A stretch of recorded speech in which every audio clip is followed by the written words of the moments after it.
Joining me now, an interesting gent. Been watching him in the debates. This is Congressman Ron Paul, Republican from Texas, 2008 presidential candidate. Congressman, welcome, my friend. Thank you. Good to be with you. Pittsburgh boy, so am I. Oh, that's interesting. So I know a little bit about the cut of your jib. I think I understand Pittsburgh guys to some degree, and I must say I find that I agree with you on a lot of things, except when we get to the war. But why don't we go through the other parts of the curriculum vitae, and we'll talk about war at the end. What do you believe? Why should you be the prez, Ron? I believe in limited government. I think the purpose of government is to protect liberty and not to run our lives or run the economy or police the world.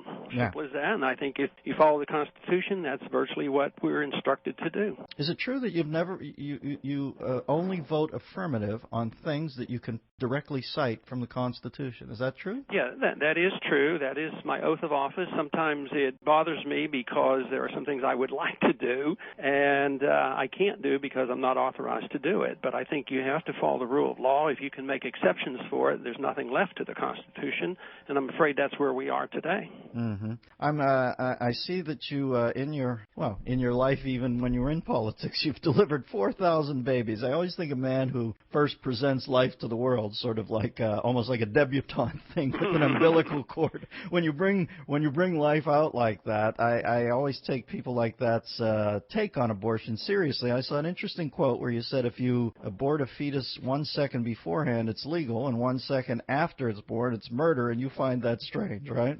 Right, it's so inconsistent, and we're teaching, our young people that. So the teenager who throws her baby away is doing something to her is illogical, and yet she can be arrested. And I think we have to resolve that. A lot of people don't think about abortion as being getting rid of a viable baby 1 second or 1 minute before birth, and yet afterwards it's considered murder. Mm-hmm.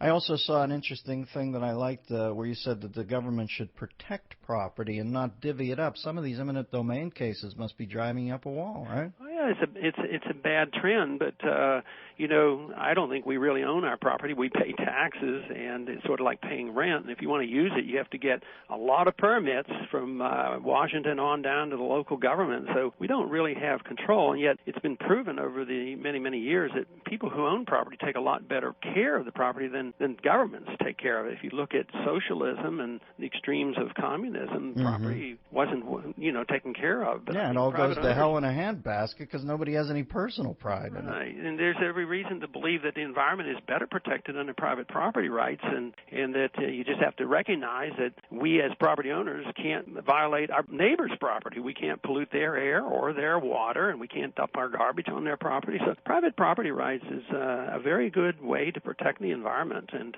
yet too often conservatives and libertarians fall short on defending, environmental concerns, and they resort to saying, well, let's turn it over to the EPA. The EPA will take care of us, and then we can divvy up the permits that allows you to pollute. So right. I don't particularly like that method. What about Hillary's quote the other day? Send chills up your spine, the thing about the common... Listen, I'm all for the common good, but that reeked of socialism to me. Yeah, the common good is what she wants, and not what we want, or our property owners.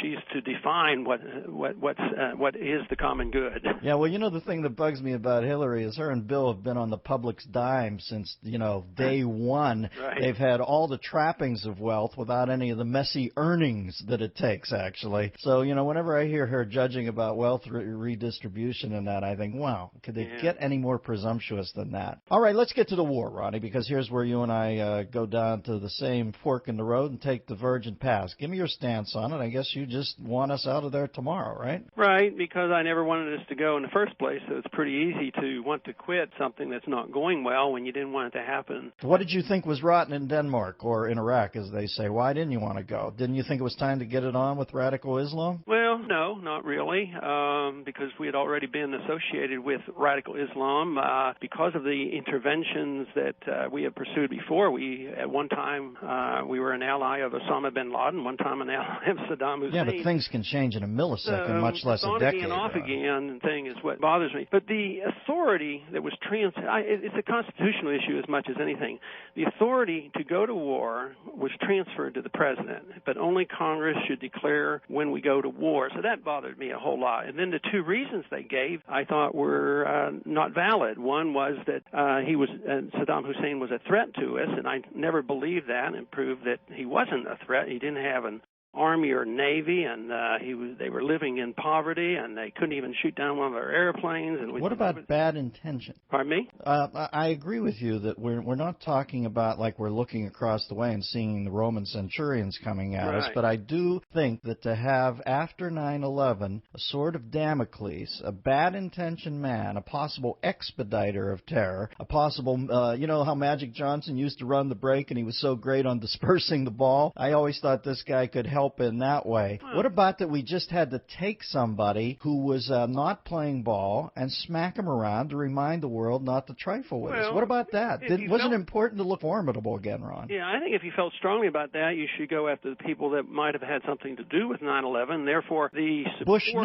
Bush knows he had nothing. Play that quote, kid, real quick, just to remind everybody. Play the quote. Bush knew there was no connection. Yeah, and so why... Nobody's ever suggested that the attacks of September the 11th were ordered by Iraq. Well, that's just the short of it. It had nothing to do with weapons. It just had America establishing that at some point there was a line that could not be crossed. That's the way I see it. Yes, and I understand the emotions, but the logic isn't there, because I did vote to support the authority to go in and go after Osama bin Laden, who was in Afghanistan at that time. Yes. And yet we didn't pursue that, and we still aren't pursuing it. He's in a so-called friendly country that we subsidize, who has nuclear weapons, and they're a military dictatorship, and that's in Pakistan. So we ignore Pakistan. We're over fighting a war that is going so poorly, and at the time there was no connection. Also, 15 out of the 19 came from Saudi Arabia, and yet that government there is a protectorate of ours. We protect that government no matter what.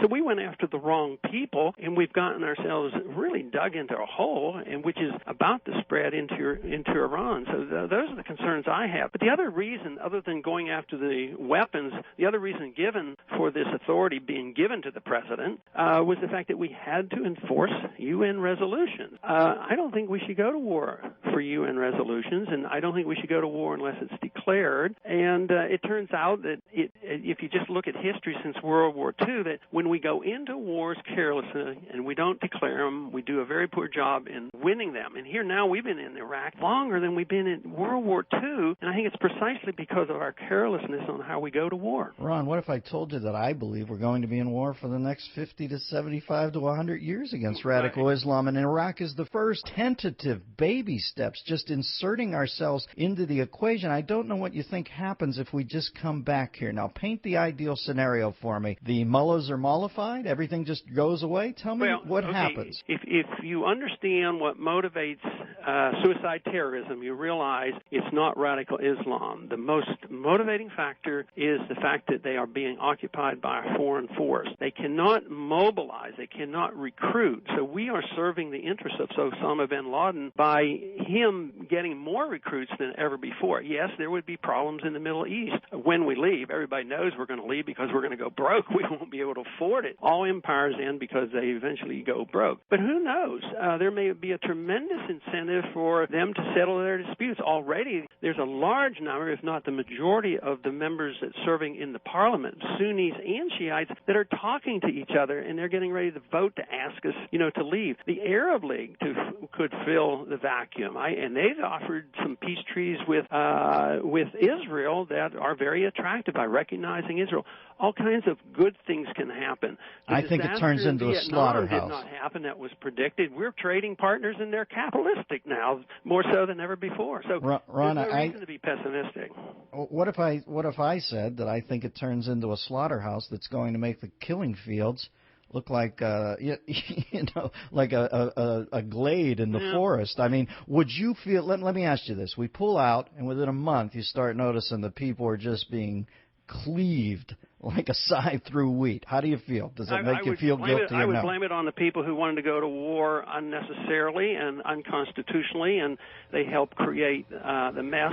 But the people who predict that are the ones who predicted that he had weapons, that it was an easy target, that we'd get the oil, we'd pay all our bills, and it would be over in a couple of months.